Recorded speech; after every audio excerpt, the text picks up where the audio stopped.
Well, hey there, it's Monday again. And I hope you all had a great weekend. And for the ladies out there, I hope you had a wonderful Mother's Day. It's time for Monday Mastery. I'm author and dating coach Rick Sodebeer, and I'm here to help you with your dating and relationship questions, help you navigate this world of crazy dating. So anyway, one of the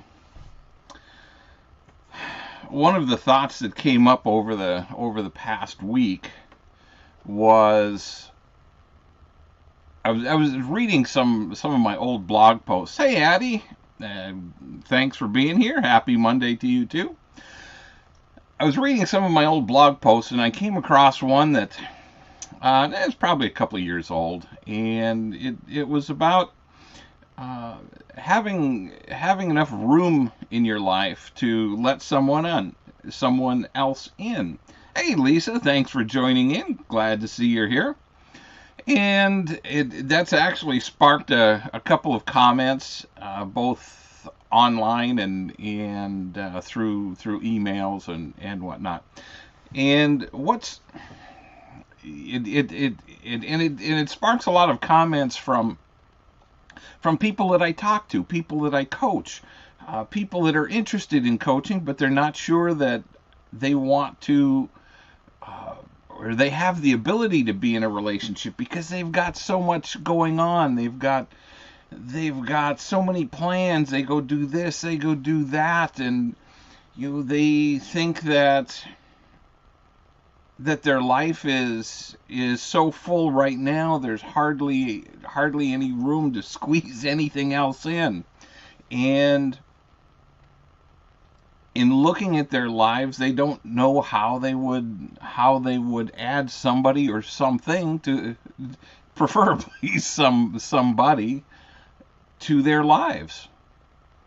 It's it, we and I can be as guilty of this as anybody. It's so easy to look at our current situation and say, well, gee, I don't have time for that. I don't have time to add somebody to my life. I've got, I'll use me. I've got meetings this week in the Kansas City area. I've got meetings next week in the Kansas City area, and then I'm heading back to Michigan for 4 or 5 months, and then I'll come back down here for a month or so, and then start migrating down south. And where do I fit dating into that? And that's a question. Number one, we all have to ask ourselves: is where do we fit dating into our current lifestyle? What do you have? Do you have the time? And then you have to start asking yourself, what is the priority? What is your priority? Is your priority to be in a relationship? Or is that priority to enjoy as much of life right now with or without someone? And then, if something happens, great. If something, if a relationship happens, awesome. If it doesn't, well, okay. So be it. So that's the question you have to start with first. Do I really want to be in a relationship? And then if the answer is no, then fine. Then you just keep going and doing the things that you want to be doing, and enjoy life. And if you stumble across somebody, great. If not, okay, that's okay too. But if you really want a relationship, you do have to focus or devote some time to finding that extraordinary person, your extraordinary person. And I'm going to take a little sidetrack here because I received a message late last night or over the weekend, and I saw it this morning, from a gentleman that's been a follower here, and he's commented a couple of times, but he I guess epitomized what I try to do. And he wrote to me and said, "I want to thank you for your guidance and you know whatever else he said." And he said, "But I've been in a relationship for the last 7 months, and it has been awesome. It's been everything you said it would be." And you know, he said, I've never been this happy in the last, or this is the happiest I've been in the last 27 years." So you know this does happen, you know, but you have to be there. You have to put yourself out there. You have to go through the I don't want to say hardships, because dating should never be a hardship. I mean, unless you made some really poor decisions and ended up in some toxic relationships, and there are those relationships that we get blindsided, and it really hurts, and we don't necessarily, if we're not paying attention, it's easy to get sucked into these. But it also is our responsibility as daters, that we have to pay attention to what's going on around us. It's so easy to get sucked in and believe that you know, everybody has the same intentions that we do, the same good intentions. But that's not the reality. So we have to watch and pay attention to what's going on around us. You know,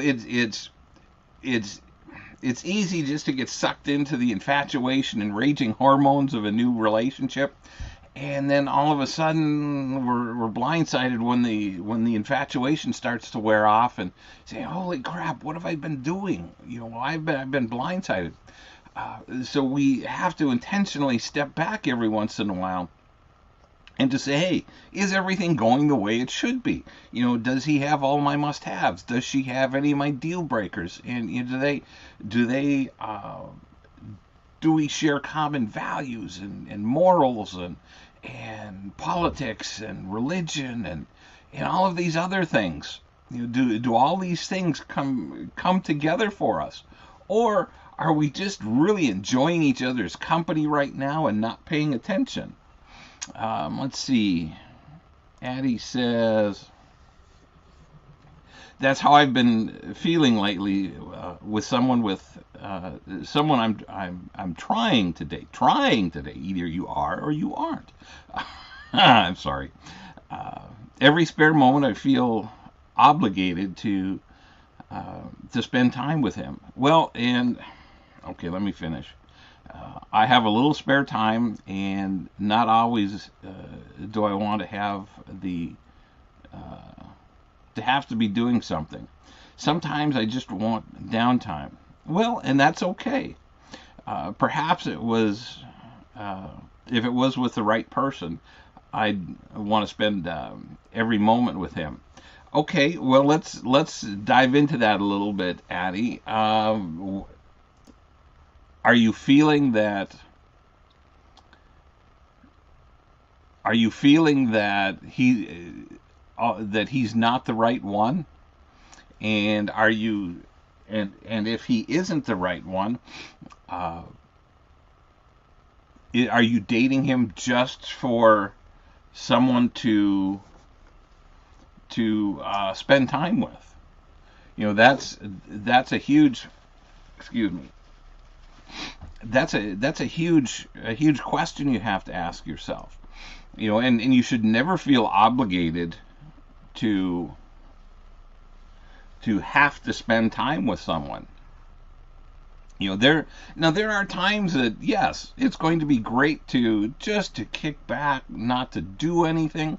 But if you're feeling obligated, Addie, to spend every available moment with him, you have to ask yourself, is there something wrong with this relationship? What's missing?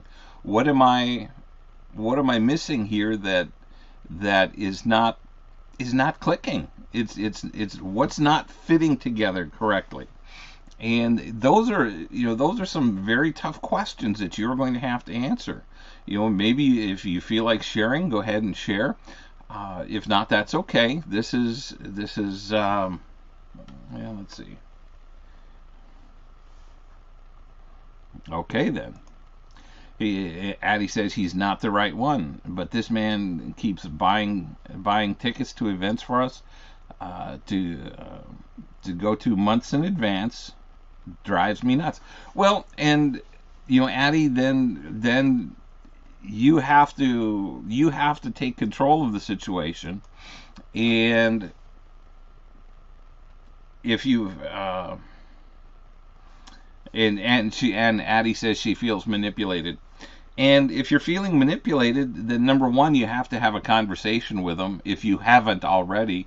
And I think you're pretty outgoing enough that pretty direct enough that you're willing to do that, or if you haven't already. And then it really is time to cut the ties. Now, if he's buying tickets months in advance, well, then that's on him. Don't you feel guilty about that? Don't feel manipulated, because if you're feeling that this isn't the right relationship, then just say so. Just don't worry about him spending money on tickets months in advance, because he'll find somebody else to go with. And it's one of those things that you have to be true. You have to be true to yourself, and true to what you want in a relationship. And Addie says, I know. Now I'm just waiting waiting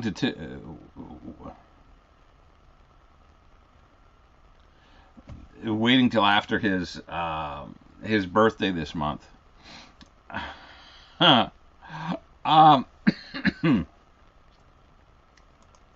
I'm going to ask you, what is the importance of waiting until after his birthday? And the reason, and I'm going to push you here a little bit, Addie, because when is now a good time? And I say that, and that it may sound funny, but there's always going to be an excuse not to, or there's always going to be an excuse to wait. It's okay. It's his birthday this month, and then and Addie says, I'm not a cold-hearted woman like that. And I understand, and I'm not accusing you of being a cold-hearted woman, but there does have to come a point in time, and we can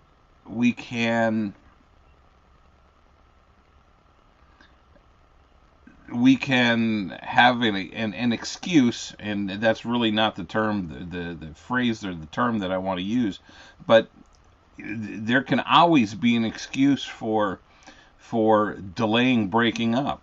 Well, we can't do it now. It's his birthday month. Well, he made plans for us next month. Well, he bought tickets for July. He's got we've made these plans to go somewhere in August, or there's somebody's birthday, or there's some party or something that we were planning on, or some trip we were planning on taking. So there has to come a point in time where you say, yep, it's just not working. And if his birthday is later this week or early next week, yeah, I can understand waiting. But if it's 2 or 3 weeks down the road, then probably better off doing it now and moving on. Yes, he's maybe heartbroken, but that's something he's got to deal with. And it's not that.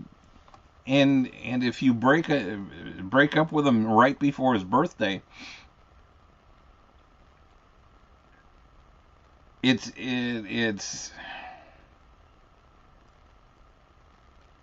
is it any better, or is it any worse than breaking up right after his birthday? The question I'm bringing there is, when is there a good time? It's never a good time. He's going to be hurt before, he's going to be hurt after.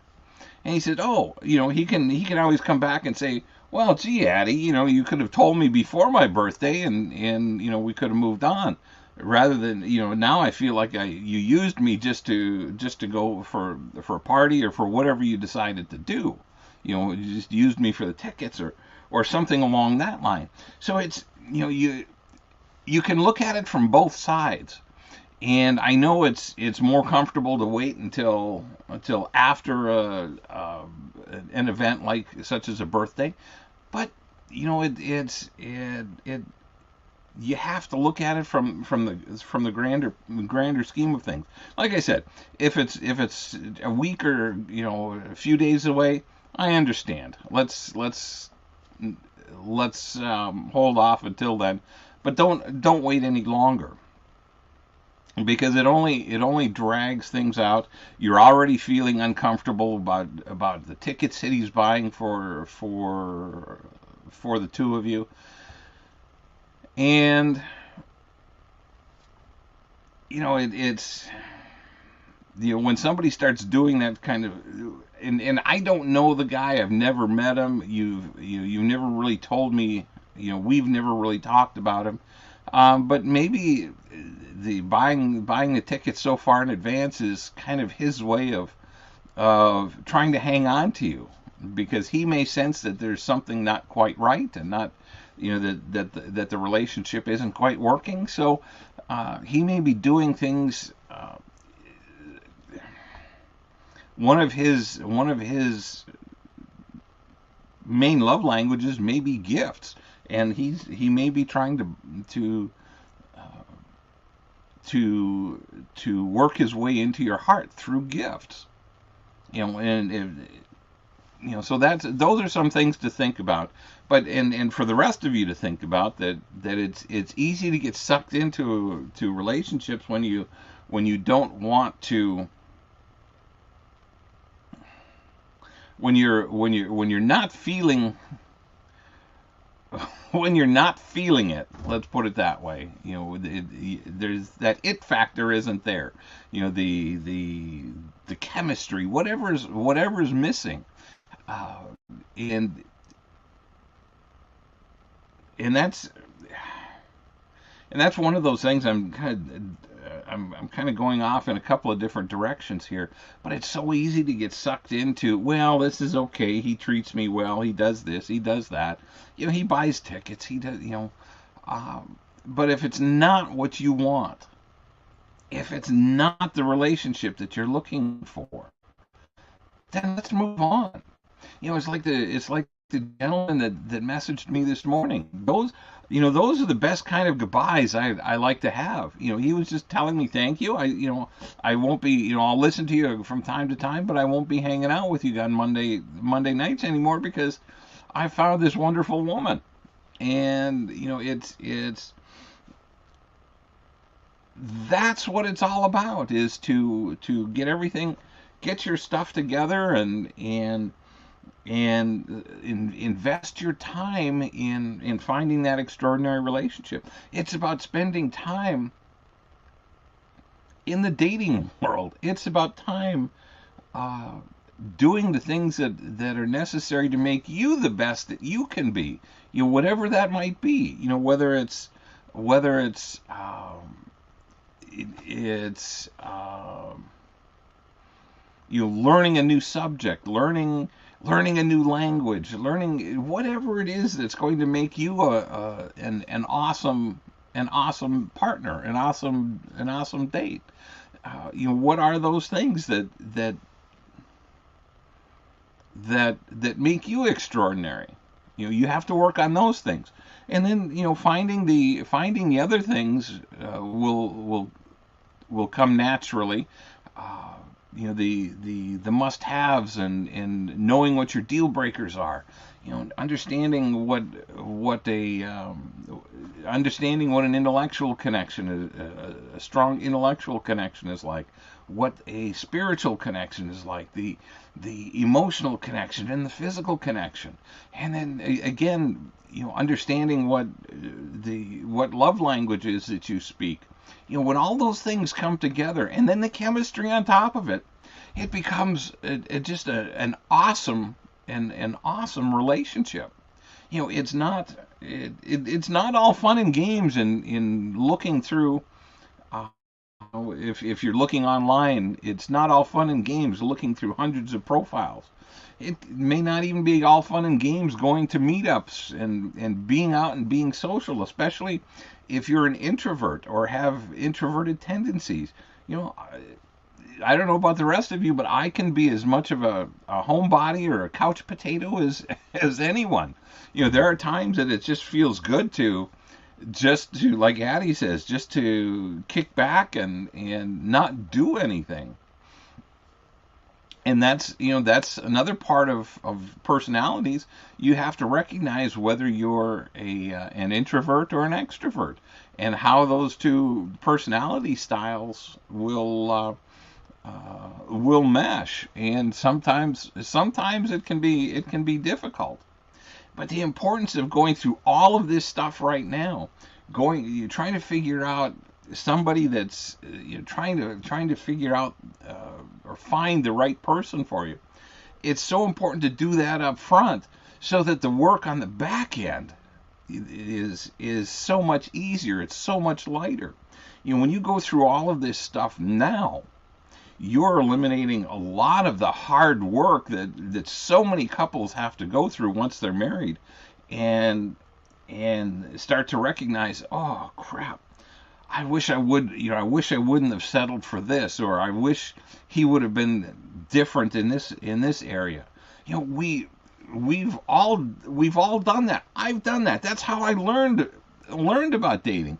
Is you go out and date and you make mistakes. And I spent 25 years with my ex, because I didn't recognize all of the moving parts of a relationship.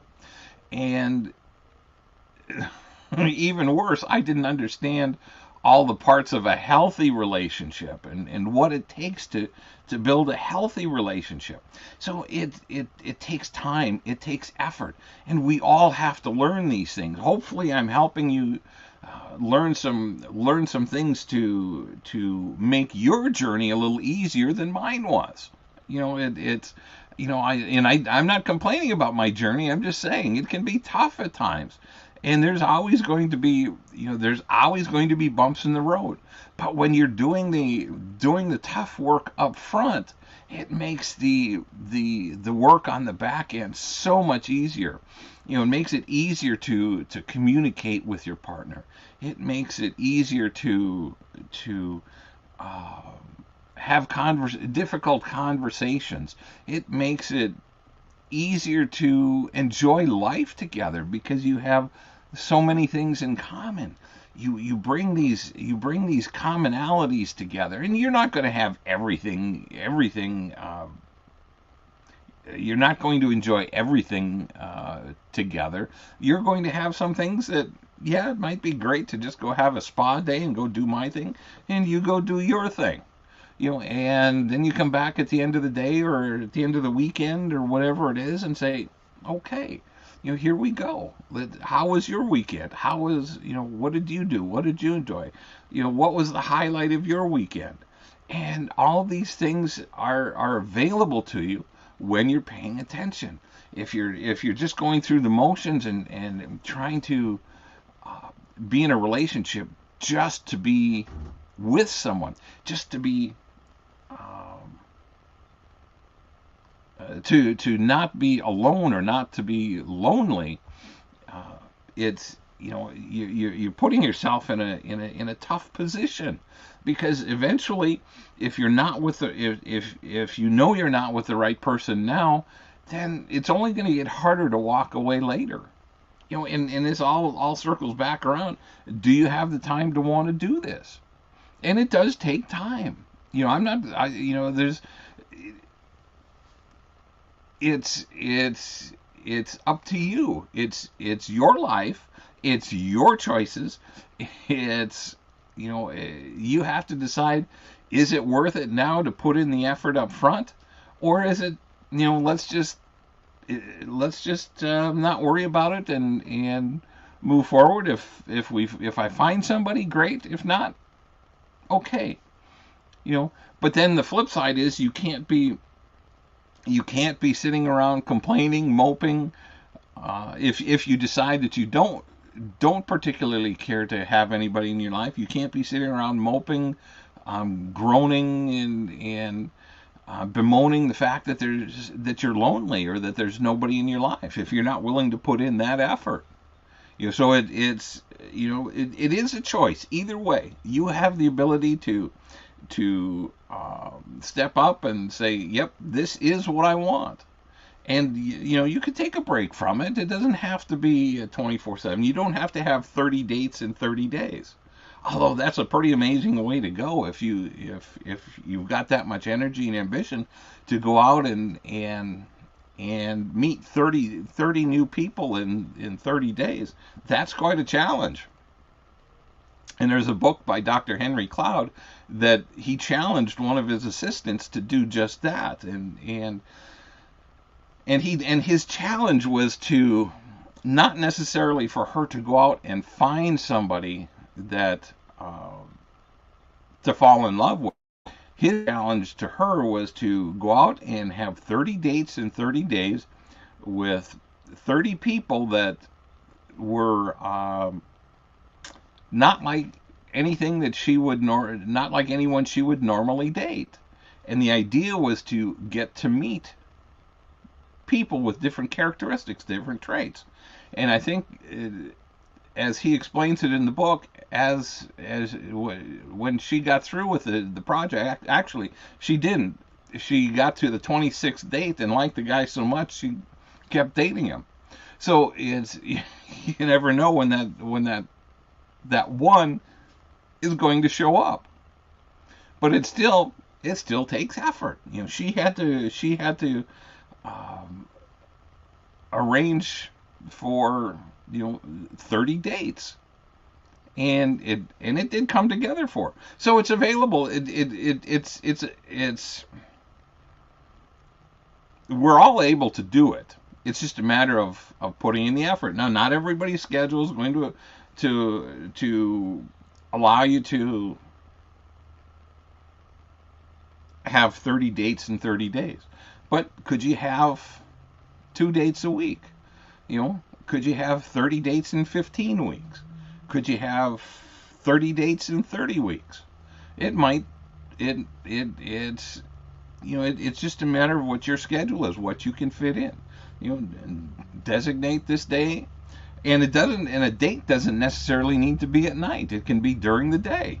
It can be in the morning. Let's get together before work for coffee.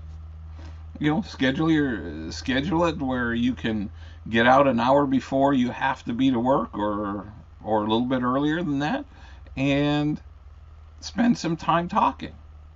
It's a different kind.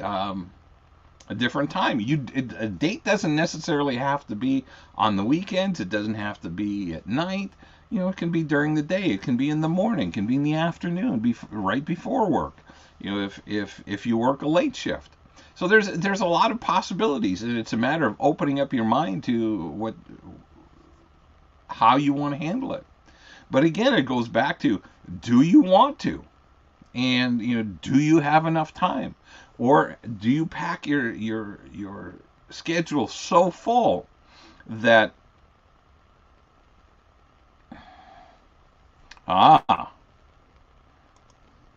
Addie says, I just don't think I want to make an effort. Well, and then that's okay. That's a choice, Addie. And and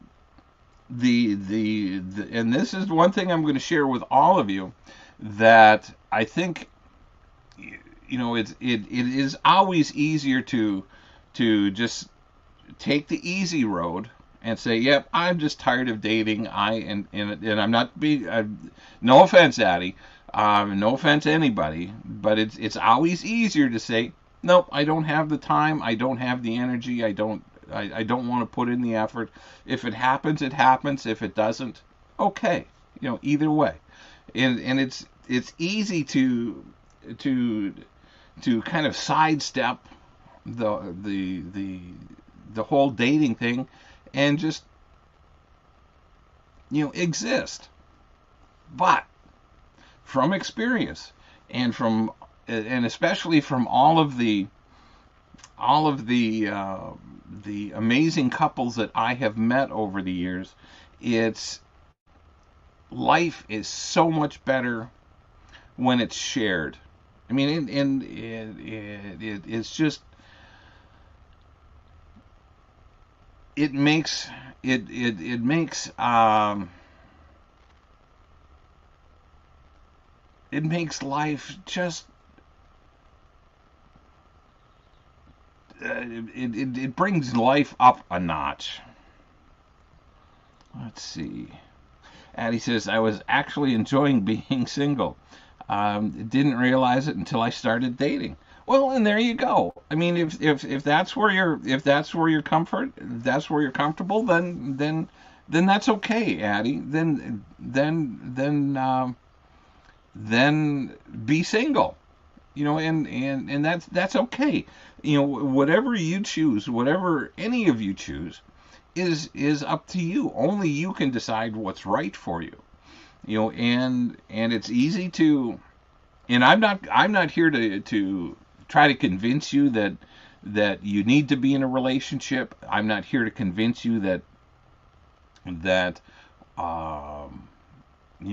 life without somebody, or without a partner is not worth enjoying, because it's not. There are tons of people out there that are happy just being single.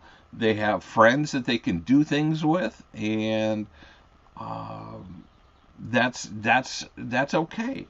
But as a dating coach, I'm here to coach you on dating and help you move forward through the dating world.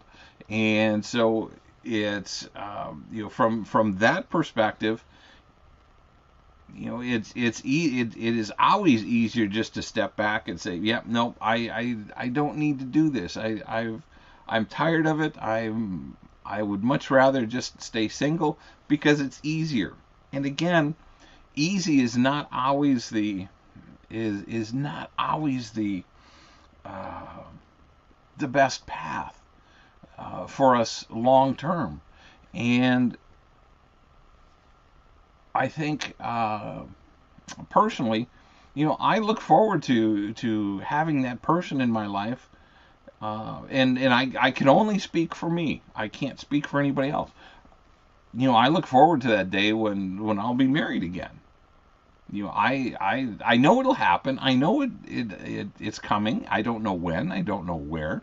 Don't know how, but it will happen. In the meantime, I keep looking. I keep it, and that's what those of you that want to have someone in their lives, you have to, or if you don't, you have to make that decision. You have to decide what's the right path for you, and knowing what you want, knowing that hey Phil, thanks for joining in. I'll be with you in just a second. And knowing what you want is critical. I mean, if you decide that no, dating is not for me, and I just want to be single for the rest of my life, then live that life. Don't live that life thinking, well, maybe I do, maybe I don't. Don't walk the line. Make a decision one way or another. And then if you stumble onto somebody, great. Then no harm, no foul. But if you're forcing yourself to do something you don't want, don't do it. Let's see. And Phil says, "Hey Rick, Phil from Olathe. I'm not that far from you. Um, let's see, who had 25 wonderful years with a best friend, husband, and wife before she passed to cancer. Our life together was the best time. It was the best time of our life. So I would say that I could make room for a soulmate, sweetheart, and spouse again. Awesome. And that's see, and there now Phil is just the opposite of Addie. Phil is Phil has had a great marriage, 25 years, and now he recognizes that he would like to have that again. And it takes time to get there. It's one of those things that uh, and again, it's not right for everybody. I've met a lot of widows, a lot of widowers, that some are just fine after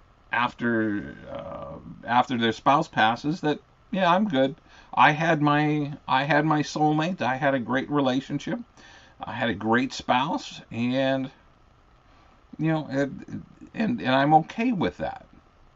Um, But then there are others that had, yeah, I had okay, but I had great, but I would like great again, like Phil. And having great again it's probably the only difference between Phil and a lot of folks is that Phil has experienced great. Most people have never experienced great. They have never experienced the awesomeness that comes from an extraordinary relationship. And there's no way of describing it to you. I cannot tell you in so many words what it's like. It's just, there is just, you just end up with a connection, and that's generally, hey Mario, thanks for joining in. You just end up with a connection that's just so deep and on so many levels that it just defies description. You're just so deeply connected to somebody that and I don't want to say that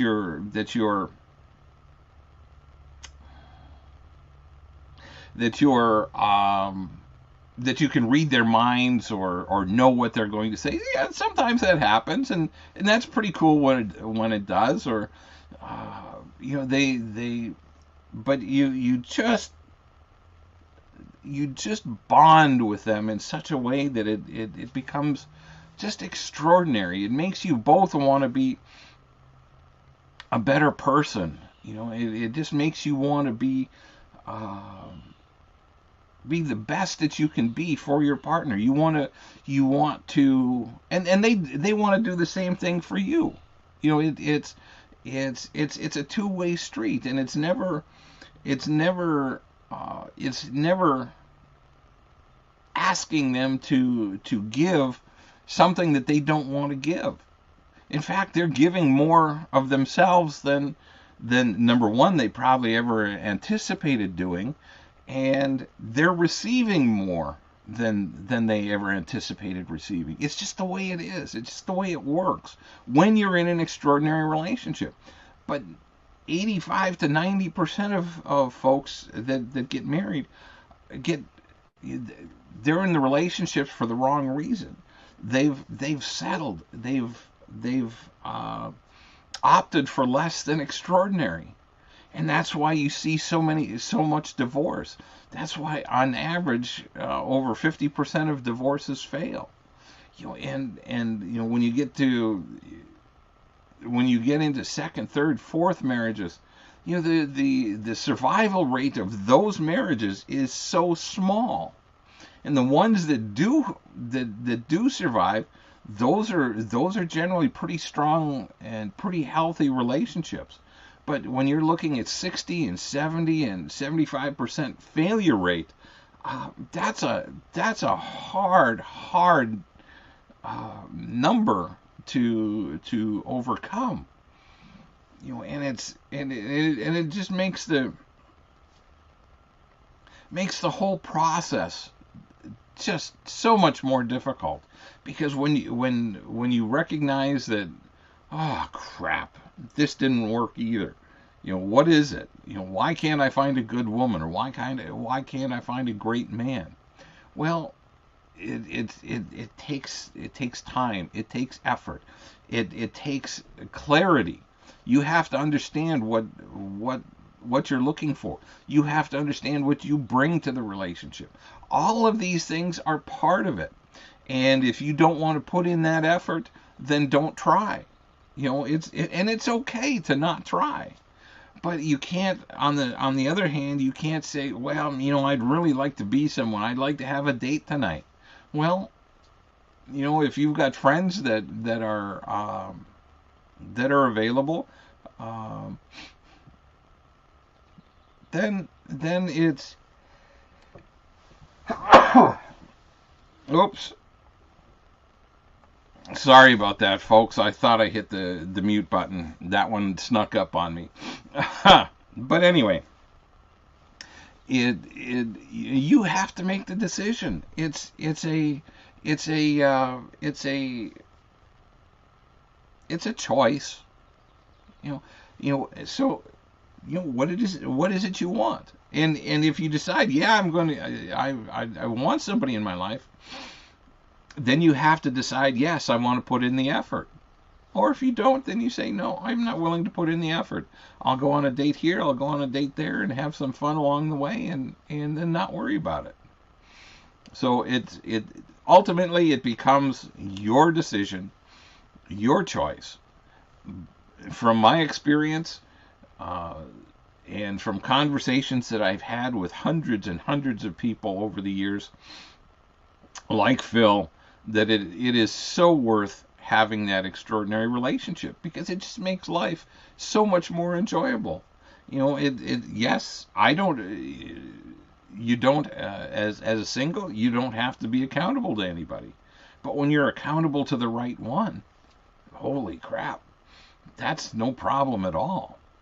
That's one of those things that, and there's going to be some adjustment.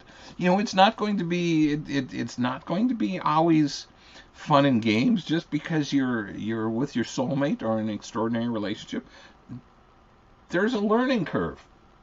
There's a little bit of time that it takes to figure out, what is he like, what is she like, what does he do on weekends, what does she do, during the week, how do we merge these two lives together? And it's a process, so but it still boils down to a decision. Make a decision and move on. Don't complain that, oh, dating. Well, if you don't like dating, then don't date.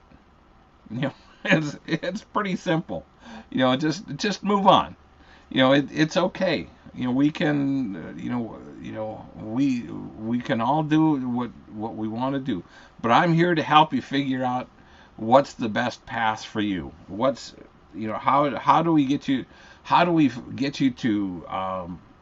to find your soulmate? What do we have to do to make those decisions, to get around those hurdles that are holding you back? And that's what I'm here for. That's what my practice is all about. It's about coaching. It's about helping you figure out what you need individually to help you move forward. Do you need to take time to grieve and heal from the loss of past relationships? Are you somebody that dives into, jumps from one relationship to the next, to the next, to the next, and never giving your heart a chance to heal? Or do you need some clarity on what you want, and how to find it? Do you need some clarity do you need some help on dating basics? Do you need some clarity on communication? What are the things? What are the levels of help that you need, or what are the levels of progress you need to go through. So, but that's what I'm here for. So anyway, with that, let's wrap it up. I hope I've given you some food for thought. Addie, thanks for all of your input tonight, and I hope you make a decision that's going to be best for you. And Phil, I know you're going to be out there. You're going to be out there looking and searching. I applaud that. And for the rest of you, thanks for joining in, and thanks for being here. I hope this was helpful for you. If not, let me know. If it was, let me know. And I will see you next Monday. And I will still be here in. Let's see. I'm in Lenexa, Kansas right now, so I'll be in Lenexa, Kansas for another. I think probably almost another 2 weeks. But I'll be back. So in one way, shape, or form, I'll be here next week. So it's. I hope you all have a great and blessed week. And if you have any questions in the meantime, shoot them to me via Messenger or DM me on Instagram. And I'm Rick Sodebeer Coach. I think it's Rick Sodebeer Coach on Instagram also. Or just shoot me an email at rick@ricksodebeer.com. So anyway, thanks for joining in. Thanks for watching. And have a great and blessed week. I love you guys, and talk to you soon.